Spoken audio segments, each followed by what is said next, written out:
I'll talk to you about golf stuff too. I've been golfing now.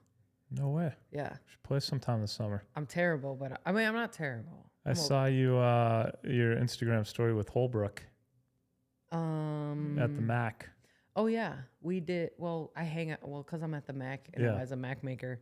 Because he was making fun of me with Kroll.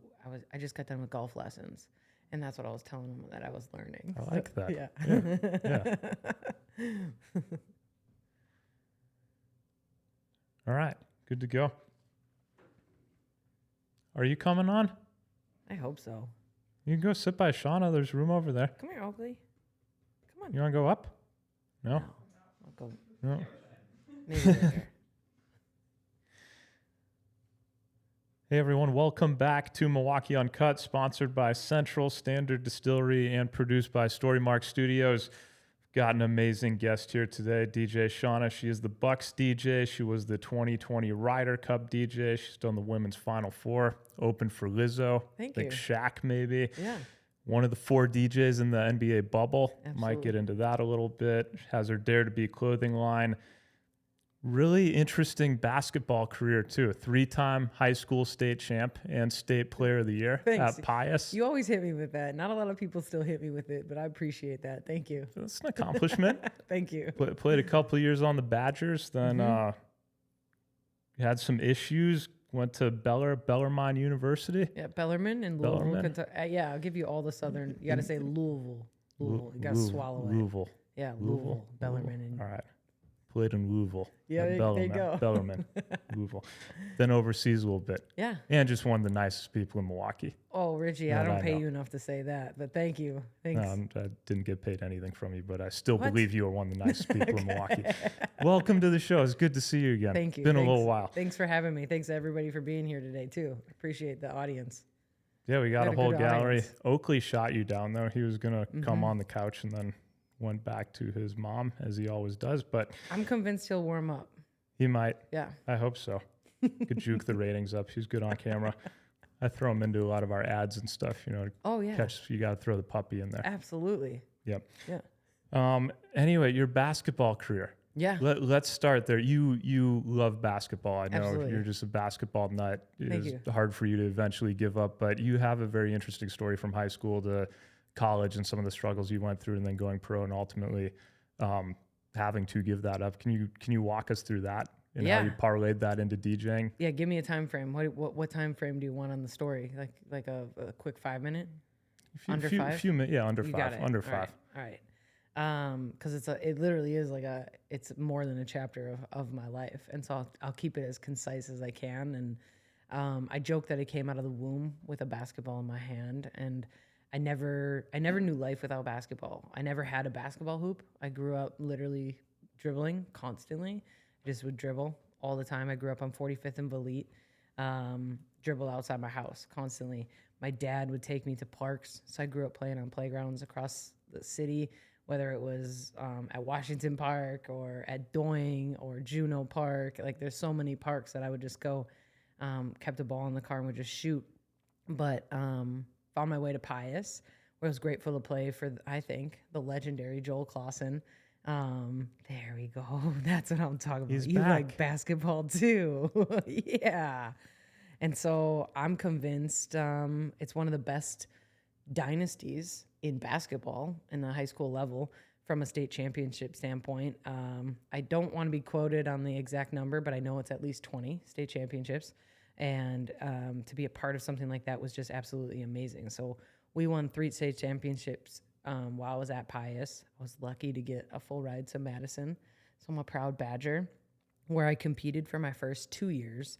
And my third year, my junior year, I was medically redshirted due to too many concussions.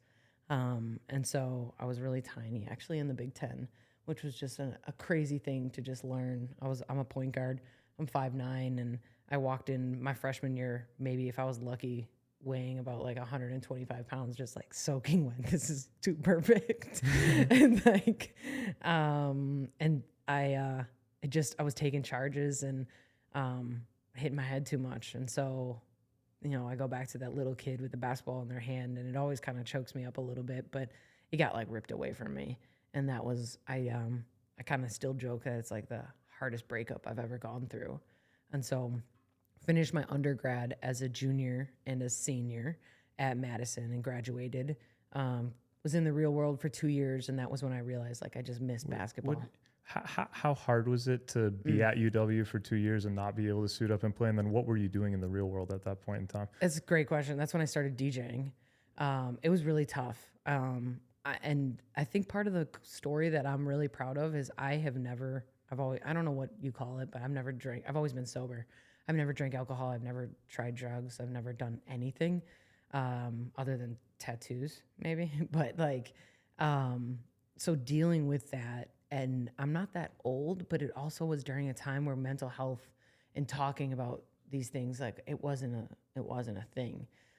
This is like mid 2000s. Yeah. Right? So I'm 40, and I graduated Wisconsin in 2005. So it was like 03, 04, and then 05, 06, or 04, 05, excuse me.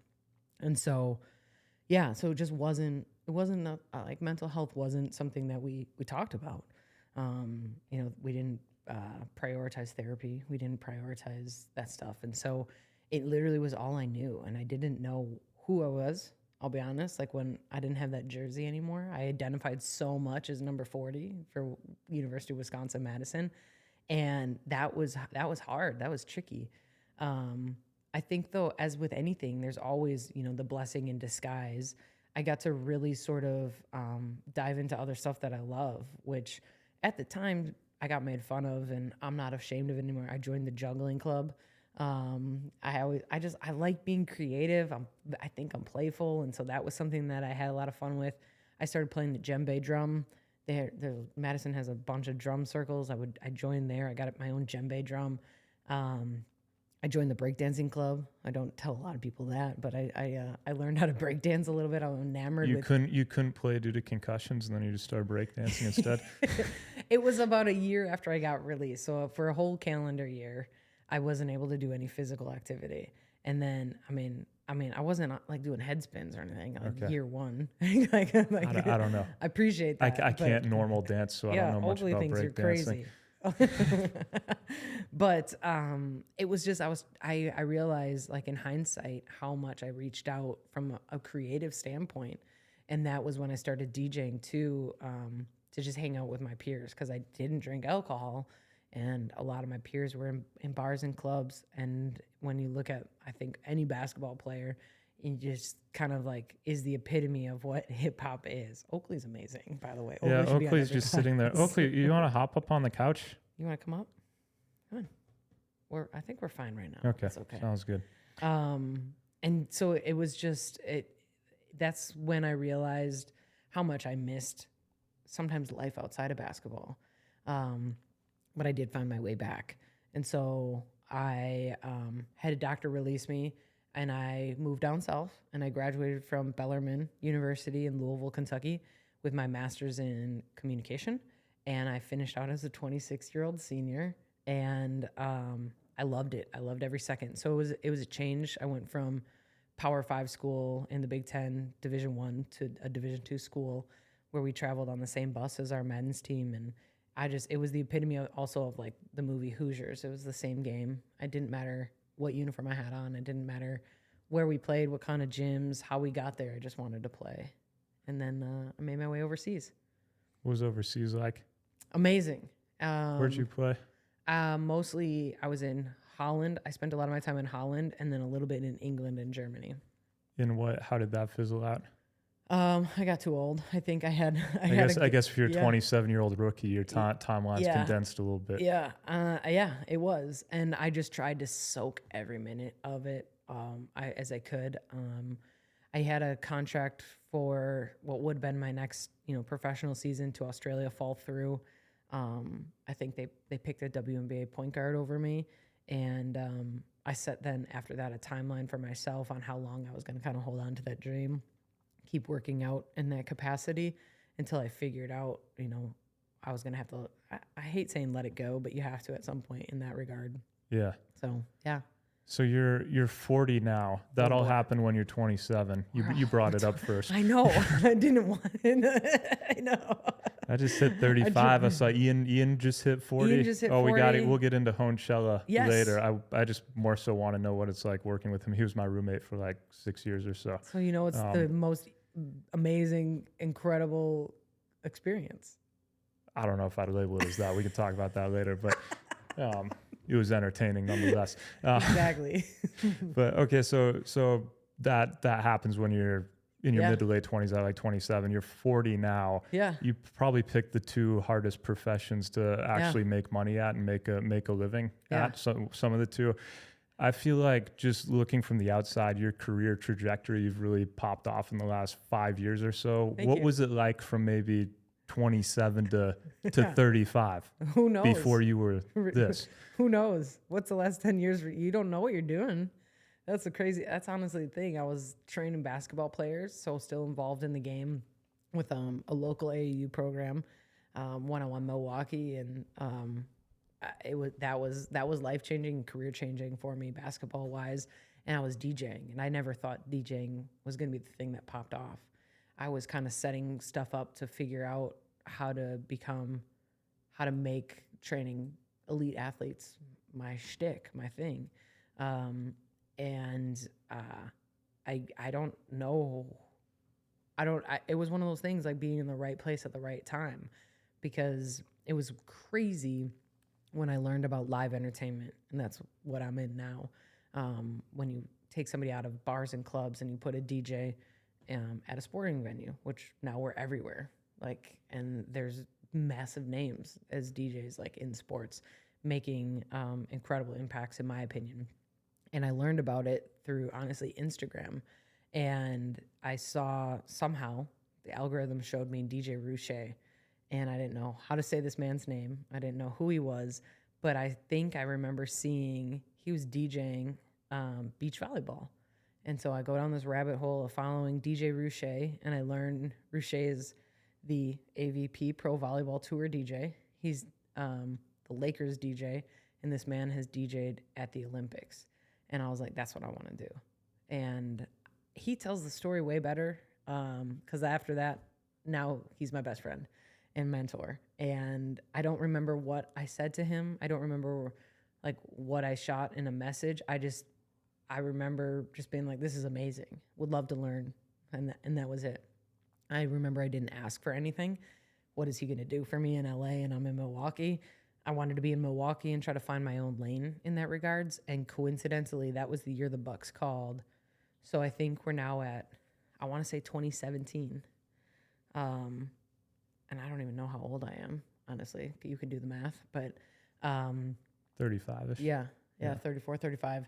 And that's the first year the Bucks called. And I had like 4 or 5 games at the Bradley Center as support. It was like when you scan your tickets, when you walk into the Bradley Center, we were just DJing. Just right by the windows. Yeah, exactly. Yeah. Just kind of our mission was to set the vibe for like what you were coming into. Giannis was a part of the team at the time. He wasn't Giannis that he is today, but he was still Giannis. And so there was a handful of us that worked pretty consistently, but I think that first year there was like 15 to 20 DJs that worked as support. And ironically, that same year was the first year that I became Marquette women's basketball official, like DJ and host. And then it just snowballed from there for me. Yeah. I cold called the NCAA, and that's how that year I became the women's Final Four DJ. They didn't have a DJ that they used consistently. They would just use local DJs wherever they were that year. And it just, for me, that was crazy. And there was like no looking back. It seems like in those earlier years, you were doing a lot of hustling. I know you were playing at Walker's Pint all the time, which isn't I was just far at Walker's from Pint here. Not that long ago. You like still go back ago. there, Yeah. right? Yeah, which is awesome. It seems like in those early years, it was like you were just kind of playing wherever you could and doing a lot of cold reach outs and hustling and trying to do that. You're not wrong. Credit a lot of your success to that. Thank you. You're not wrong. I remember, honestly, and Betsy at Walker's Pint is amazing because I wouldn't be the DJ I am. I wouldn't be the person I am without her or that place. And it's special. And you can go down your own rabbit hole at looking that I think it's under 20 lesbian bars in the whole entire country. And we have one here down the block. And that was like a documentary that came out again during COVID. And it's crazy to know that it's a special place where anybody can go in, but it's very special. And so I just at Walker's Pint not that long ago, for a random Saturday afternoon. That was like made my heart so happy. But I would cold call places, and I wasn't trying to take anybody's job at all. I wasn't trying to headline on Saturday night at Dick's. I just 720. That would have been big time headlining at Dick's. I got there eventually, but I was just like, I just want to be a part of it. And I would beg. I would beg, like, Wednesday nights, do you need a DJ? Do you have a DJ? Like, I just wanted to get in and learn and try. I was at Hybrid. I DJ'd a lot. It doesn't, like, you can probably name places, and I probably DJ'd there. And that was like 5 or 6 years until I realized what live entertainment was. And I just really haven't looked back then. That's awesome. Thank you. Was there ever a point where you considered giving up or getting a normal job? Yeah. And what is normal too. Last year, like, you just don't know. Like, I am lucky. This is right. Marketing and branding. I didn't go to school for any of this. I'm learning as I go, and I will talk about it. And normally I don't. I'm 40. I'm always learning every single day because I want to keep doing this until it doesn't make sense.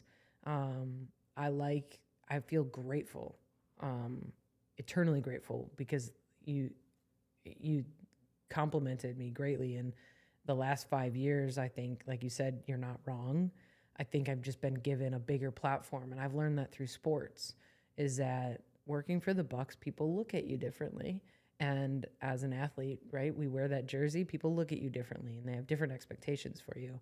And that's something that sports always taught me. And so it is crazy that the 2 careers I've had are probably incredibly difficult to make a profession out of, but the blueprints are so synonymous. And that's all I've did in my basketball careers. I'm really trying to replicate in my DJ career and continue to use the platform and those eyes to as good as I possibly can to try to make this world a little bit of a better place.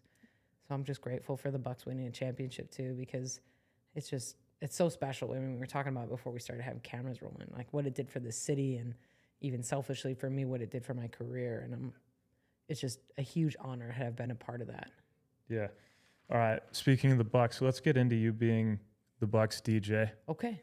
What is something about being the Bucks DJ that would surprise most people about your job that they may not my be aware of? specific job? Yeah. Like, because it differs from every team, and that's a whole probably other podcast. But I do 2 jobs, and so I think the prep work, honestly, I spend 4 to 5 hours per game, every home game, preparing 4 to 5 hours before I even step into the arena. Really?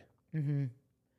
And that's just for that specific game. So, I mean, this is nerdy stuff, but then that doesn't even count everything that has happened already before those 4 or 5 hours, which I think, like, experience and organization. But 4 to 5 hours for that specific game.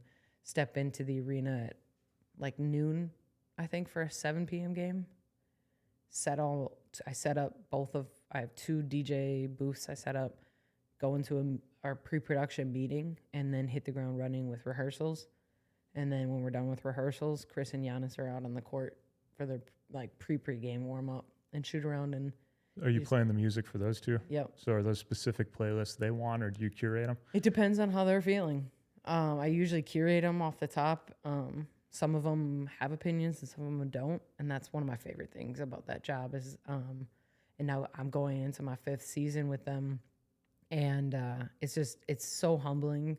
And I just had a meeting earlier this week about, it's just one of my favorite things is like the guys knowing the music comes from me and kind of being that person.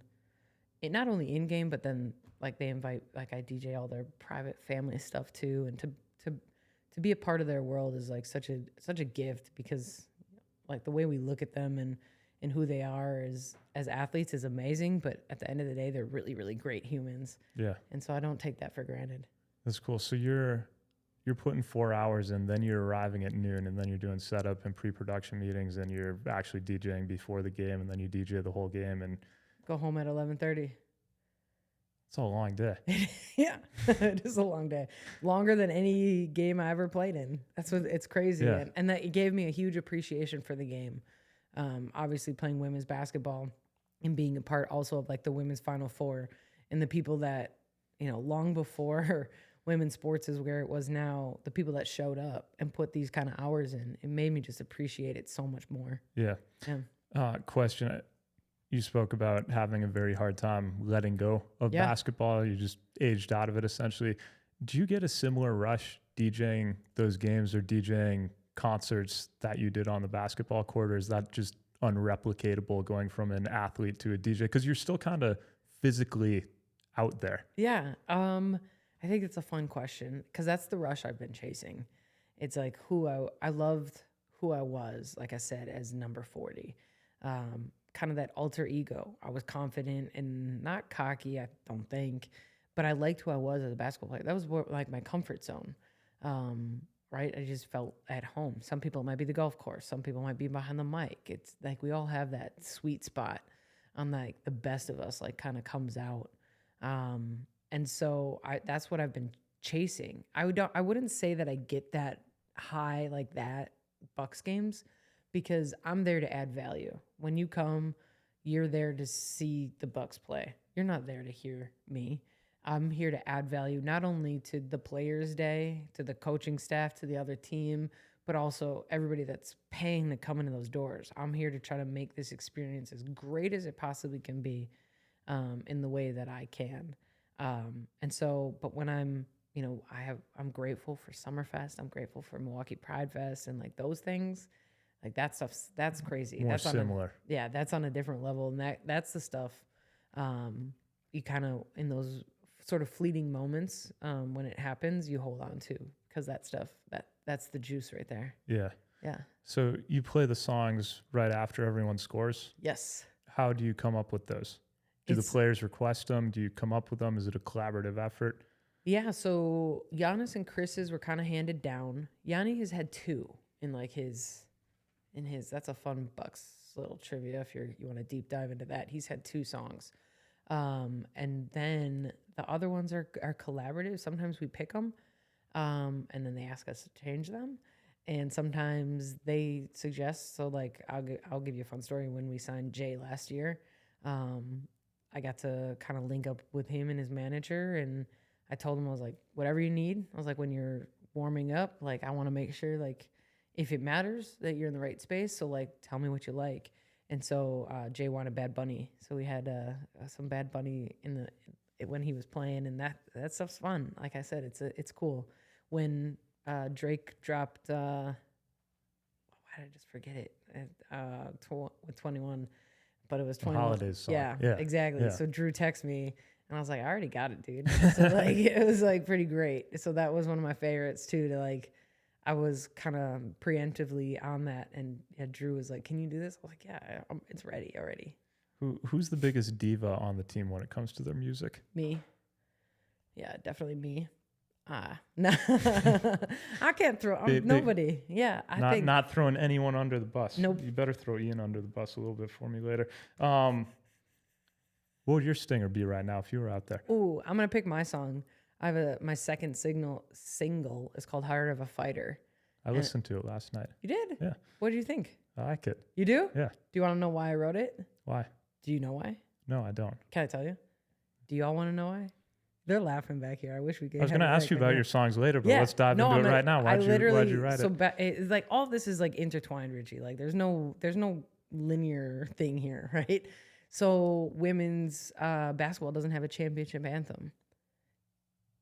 I do remember. I watched your YouTube video. So that's the goal. I'm hoping. And I keep saying it out loud, which is scary. Like makes me want to poop my pants right now because I have no control over this. But I'm hoping that it becomes women's basketball championship anthem, a la men's basketball has a championship anthem. If you're the Final Four DJ, you can just pump that there, right? I played it. I've already played it, but I want it on TV. Yeah. You have any pull with the NCAA for that? What angles you working? We're trying. You're a hustler. I think you can get it done. I'm waiting on an email back right now, Richie, for the last like 2 weeks. They haven't emailed me back, but we've been in conversation. So that, like I said, that's the legit truth. I don't ever BS. I can't fake it. But yeah, that's the honest truth is that I'm hoping because I've had conversation with ESPN. And so I'm hoping that's. Love it. Yeah. Thanks. Going back to being the Bucks DJ, if one of the Bucks had to fill in for you as the DJ, Yep. who would you pick? Ooh, Thanasis. Yeah. Yeah. That is just a great hype man. The best. Yeah. Are you kidding me? Like the best. That was the best day of my summer when we re-signed Thanasis. You have to. Yeah. Team morale guy. I know he's Giannis's brother, but he's just and he can throw down too. Did you see the steal and the dunk he had in what are they playing overseas for Greece right now? I didn't see that. He stole it guy, from Luka. He's an animal out there though. Yeah, but every successful every championship team, you get like you need a guy like that. You do, and he's amazing, and he could DJ. I bet he loves music. Who is the one guy on the team you definitely would not let take over DJing for Giannis. you? Just bad taste in music? No, he's got great taste in music. His hands are just too big. I don't think the buttons. You threw someone under the bus in the most kind way possible. That was amazing. I'm trying to get you to throw someone under the bus, and you just basically say his hands are too big. He can't. It'd be like Shaq shooting a free throw. All right. It's just difficult for him. We got to he could do it, but we got to make bigger gear for him. What's your coolest moment ever as an NBA DJ? One of those moments where you're just like, oh my God, I can't believe this is happening. Witnessing the Bucks win a championship in Game 6. Other than that. Oh. Maybe something that people would not expect hearing from you. Oh. You've done a lot. You were in the bubble. You've been with the team for a while. Huh. Did you do an all-star game? I've done 3 or 4. Yeah. I'm a NBA all-star DJ. Oh man. I mean, if we could go down, I don't know if I can pick one. Have you met LeBron at all? Talk to him? I have. What was Do you know that? Yeah, I have. No, you don't know that? Oh yeah, I didn't know if you're messing with me. It was in the bubble. I assumed you might have, but yeah, in the bubble. Yeah, we lived in the same neighborhood, all of us. So walking to breakfast in the morning, LeBron and AD would bike by, and you're like, "Morning, LeBron, morning, AD. Like, what's up, DJ?" I'm like, "Hey, guys." I don't. It's weird. Like it's just like because they're humans, but then like we don't get those interactions. Well, you grow up watching them on TV. Yeah. For so long, I feel like someone like Giannis, you almost came up with a little bit, and you've been in that organization before he really made it big. So probably not starstruck at all when you see him, but a LeBron or something like that biking right by you, that must have been. It took a little while to get used to that stuff. Yeah, but no, I got to meet him in the bubble. I have some just goofy stories because the guys are humans. Like I said, like that really like brought me down to earth. Is we watch them and they're superstars without a doubt. But like to reiterate what I said, they're humans. I had some funny Jimmy interactions in the bubble, and I think the world of that guy. Even if he whooped up on us, it's like I said. What was he doing in the bubble? Pushing his coffee. Big face coffee. Read about that. Yeah. But he's just fun, and I enjoyed DJing for Jimmy in the bubble because he has such an eclectic taste in music, and whether or not he knows it, he just inspired me to play different music. And then I got some love from TNT. Brian Anderson and C Webb gave me a shout out during when the Lakers beat the Trailblazers in the first round of playoffs that year, and I got some love on TNT because. And I attribute it to Jimmy inspiring me to play different music. Yeah. Yeah. I read something recently. Didn't Jimmy get really into country music to piss his teammates off or something? And then it just stuck? I don't know if what the reasoning was, but he does love country. Okay. Yeah. Honchella. Yes. What's up with that? Amazing. Has Ian ever showed up on time to a meeting? Absolutely. You're such a nice person. I don't think that guy's been on time for anything in his life. What is Honchella? Tell everyone listening. I think it's going to be an incredible experience on the Milwaukee River. What's happening? Everything. It's something. It's a brainchild. So Ian works for Light the Hone. Ian is Light the Hone. Ian is Light the Hone. Ian is Light the Hone. For those of you who don't know, Ian was my roommate from probably about 2013 to 2019 after he got engaged and moved out finally. Finally. That guy was on the fence a little bit. I think he had a little bit of cold feet. It was like,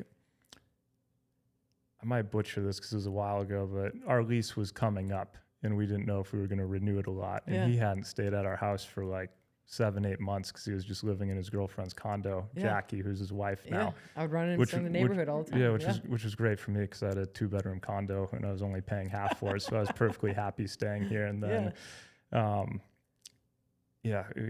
we didn't know if we were going to continue the lease. So he came back one night and he was like, are we staying here? And I was like, no, I just signed a lease at the other apartment. I thought we were getting out of here. And he's like, I don't know if I can do this.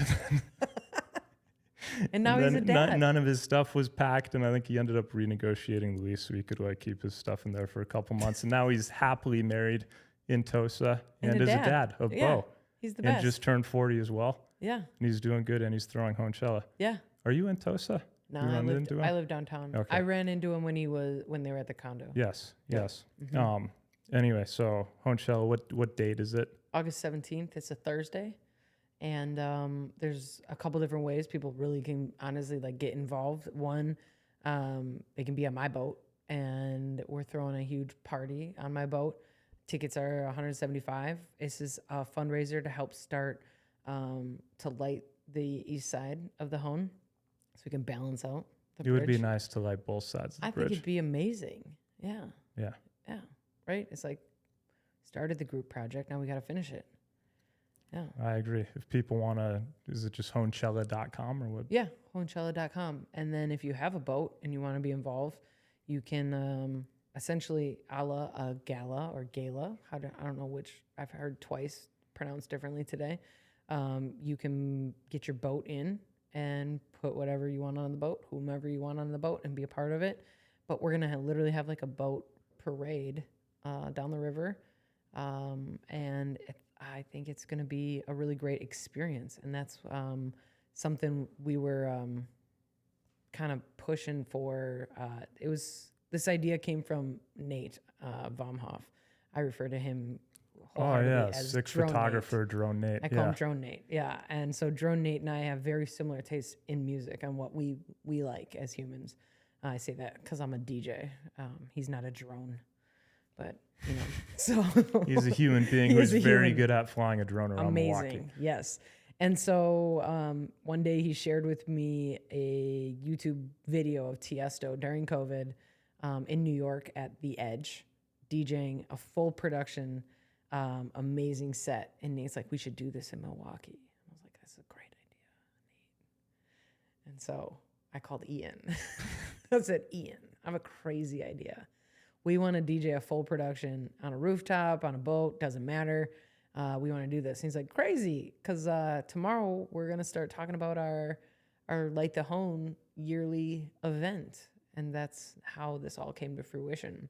Nice. And now Honchella 2023 is on August 17th. That's it. I'm hoping we can get people involved, get people out. It's also Milwaukee Downtown's Employee Appreciation Week.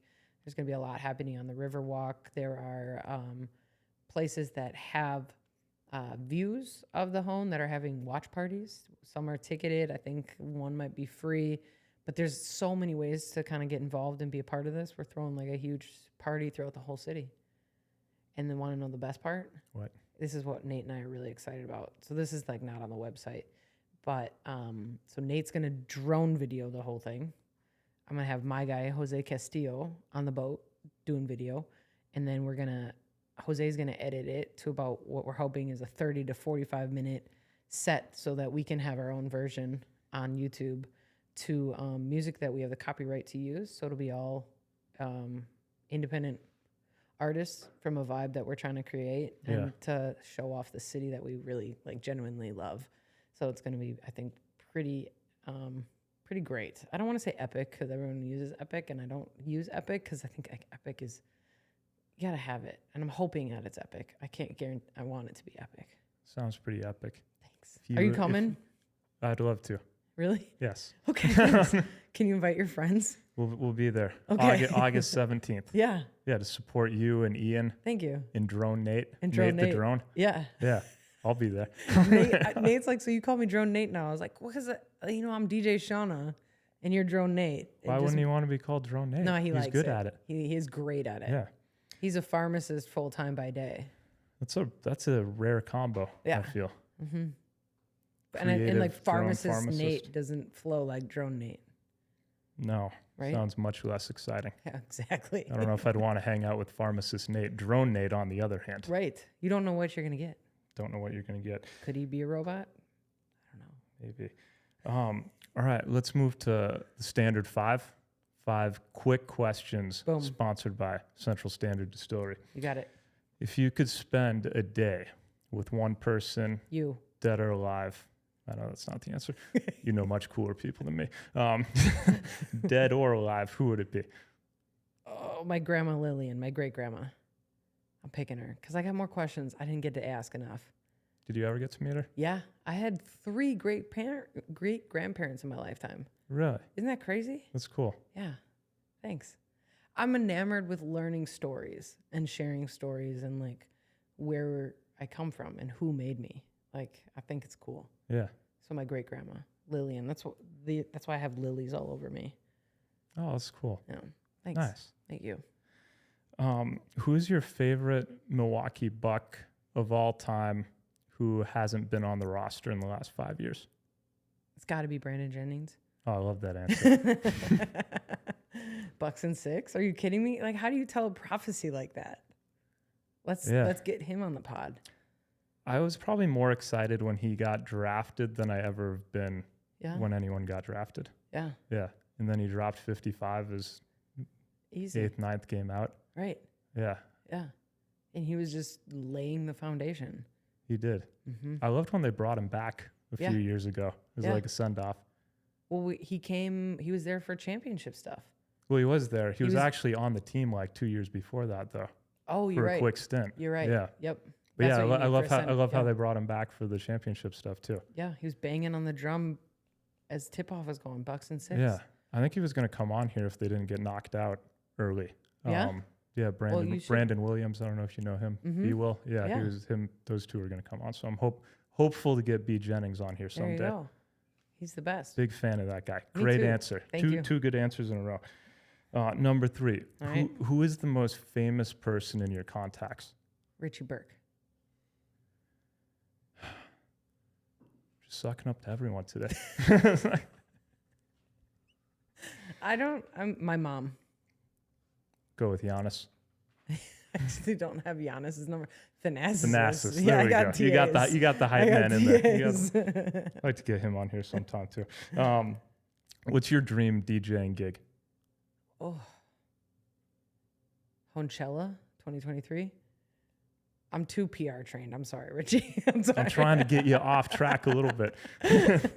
I've dream gig. Is there one stage you'd love to be on or one event that you would love to Yeah, you want to know a dream? Yeah. Stevie Aoki has a really cool documentary, and he shut down the city streets in New York. And it's where he's lived. He's like kept an apartment there. I know we have the night market. We have all these amazing festivals, but I want to do that. Like whether it's branded DJ Shawna or Dare to Be, I want to do that. I want to do it in my way, whether that's like some sort of branded, thoughtful, musically curated, like what do I embody? Like when you think of me, like what is it? What do you hear? That like, cause like that's how my brain works. Does that make sense? Yeah, that'd be really cool. Thanks. That's my dream. Love it. I've never shared that with anybody. Please take good care of that. We'll chop up a nice clip Thanks. of it so we can I'm very serious we can about manifest that out I there. haven't shared that, but I mean that. But That is really cool. I think you could pull it off. Thanks. I hope so. What else you got? You got you want your song to be the theme song, the one shining moment of women's basketball. Yeah, but you I'm not legally allowed to say that. Yeah. You want to shut down Milwaukee? What other big things? Do we need to give him some water? Are you thirsty? Are you okay? No, I'm just worried about him. Here you go. Oh, he's a trooper. I know. Goodness. Got him there. We got Oakley passed out. Everybody's okay. You okay? Okay, I believe you. Your eyes are watering. Bree and Lindsay are smiling. Are they? Are you having a good time? Is it because I'm the most non-normative podcast guest you've ever had that talks beyond the camera? What does non-normative mean? Non-normative. normal? Me. Yeah. Okay. Do you have a normative job? No. Like right, non-normative. I don't know. Yeah. I like it. That's You asked. all I know. Yeah. What was the question? What other big dreams you got? Shutting dreams. down Milwaukee. I would Women's like. Final Four song. Women's champion song. I think if you want to get real, I would love to find a way to continue to grow my brand, to keep expanding outside of Milwaukee and Wisconsin as a DJ, but also from a dare to be standpoint in what I try to embody, to continue to sort of not only tell my story, but I think share the city that I love in the way that I want to, I don't know, do it, whether that's through music or speaking. But that's always been the next piece in my DJ career was basketball. I figured out how to travel. I didn't figure it out. It was kind of a byproduct. You got to. Yes. And so that's what I've been trying to figure out how, and I'm grateful because I get to travel right now throughout the country, Women's Final Four and, other really great events. So I'd like to DJ in Olympics. But how can I start doing stuff? Does that help? Can I do this with my hands? Yeah. Okay. Very good demonstration of where you want to go on a map. Right. All over the place. Exactly. But I know it's not flat. So sorry, is that better? Yeah. Okay, thank you. Yeah. Justin, you okay? Yeah. Okay. Is Sounds Justin good. Okay? I don't know. I don't I don't think know he's if he's telling us just the trying to truth. power through it. Yeah, let's hurry up. What's the next question so we can get him out of The here? next question is actually the final question. Okay. Richie Burke. All right. So your clothing line, Yeah. Dare to Be. Yep. Your two singles are titled "I Won't Give Up" and "Heart of a Fighter." Yes. Very inspirational. Where does all that come from? Thanks. My gut reaction right now, I don't think I've ever been asked that, is I want to be somebody that I think I needed and wanted as a kid, and even right now. I just want to be a good person. I want to leave this world a little bit of a better place, and I know I'm not for everybody. I get that, and I've learned that, and I've come to terms with that. I'm not perfect. I'm not always happy. I have bad days, but I think, again, being an athlete taught me so much, and we have a choice every day on how we show up and who we show up as. And so I just want to keep inspiring, and people that might look at me and identify with something that I am, or how I look, or who I am, and or feel something. Maybe they're a basketball player and trying to find the next chapter. I don't know, former athlete. But I think stories matter.